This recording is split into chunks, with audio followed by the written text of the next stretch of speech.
Ha dicho Alejandro Toledo que la oposición deje de minar al gobierno. Por favor, no es el más calificado para hablar a estas alturas cuando él tiene mucho que decirle a todos los peruanos con respecto a las investigaciones de sus casas y de la investigación en Ecoteva. Que primero Toledo responda al Ministerio Público junto con su esposa cómo han hecho para adquirir todo ese tipo de inmuebles que tienen que darle cuenta al país. Pero aquí la oposición más bien ha sido magnánima con este gobierno. Hace rato que se ha debido censurar a Ana Jara y no lo ha hecho. Hemos estado esperando y yo sí creo que ella tiene que salir. Mira, ella es una muy buena persona, pero la han sobrepasado. Simple y llanamente el cargo le quedó muy grande.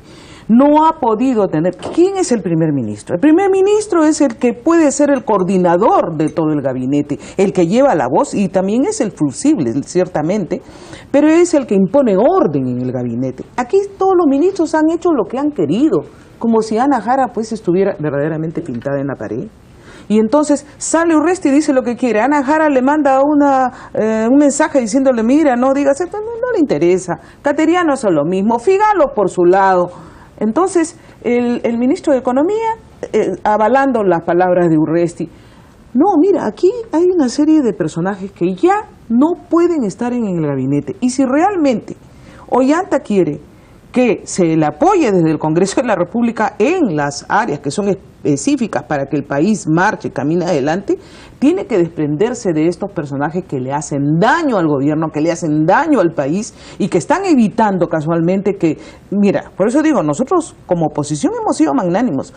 Hace rato que hubiéramos empezado con las censuras, empezando por Urresti, que no respeta ni a políticos, ni a periodistas, ni a la sociedad. Luis Galarreta, brevemente, ¿la economía va a sufrir con todo este escenario? Ya viene sufriendo, ¿no? Ya viene sufriendo. A ver, hubo un quiebre, cayó la economía en el 2009 y se volvió a retomar un nuevo impulso en el gobierno del expresidente García, aunque yo no simpatizo mucho, pero se tomó porque todavía había confianza.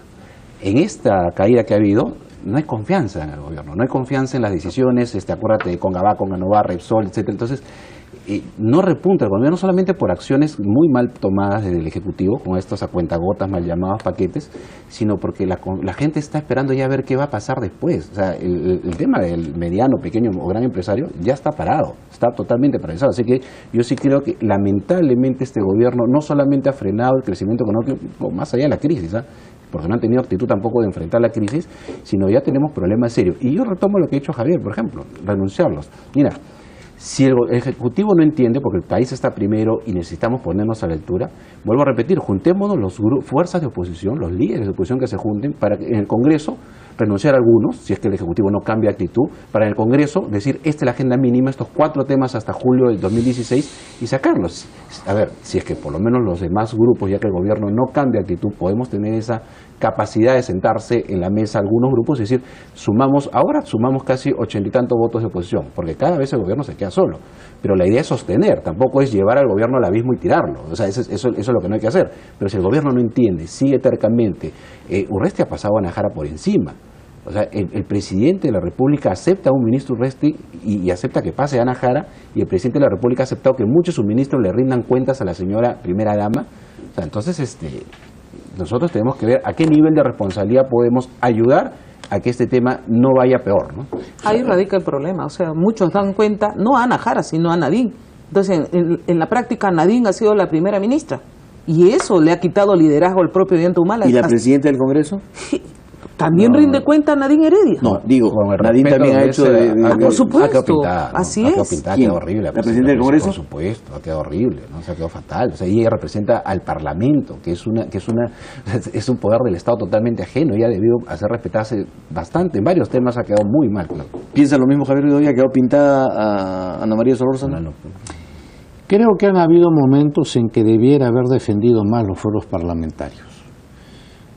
Pero yo tampoco puedo sostener que ha quedado pintada. Ha sido una mujer que ha tenido habilidad y manejo en la conducción de los debates.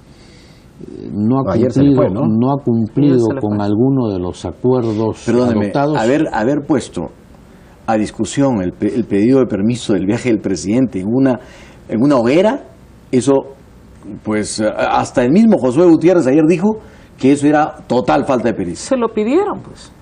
Eso fue, perdona, pero seamos francos. Se empezó realmente debatiendo la derogatoria de la ley de fomento a la juventud en el trabajo. Y fue por exigencia de la oposición que se puso que primero se discutiera el viaje del presidente. No, así no fue. Se empezó con la solicitud y después Abugatas pidió que cambien y fue donde reaccionamos. Primero se pidió que, lo primero que salía a decir era que era inaceptable, además era una vergüenza. Sí, ayer lo escuchamos todo. Pero después Abugatas, después que hablaron todos, pidió, entonces veámoslo después. Y la presidenta del Congreso había escuchado a todos, pero escuchó a Abugatas que lo vea después y quiso cambiar la agenda, donde obviamente volvimos a reclamar y ahí regresa y hace una cuestión previa para que se vote. No tengo tiempo para más, pero... Por eso que Javier ha postulado y ha competido contra Solórzano y es muy caballero de opinar en contra. Bueno, yo sí creo que está más que pintada. Por favor, casi monosilábicamente. El presidente ha quedado cautivo del Congreso y del país, ya no puede ni viajar. No, yo no creo que se puede llegar a eso. Y hay algunos factores que deben tomarse en consideración. En primer lugar, muy brevemente, por favor. Estamos a año y medio. A partir de julio, que entramos en el último año del gobierno, por ejemplo, la Constitución no permite censurar a ministros. Ya ahí el gobierno tiene una especie de salvavidas.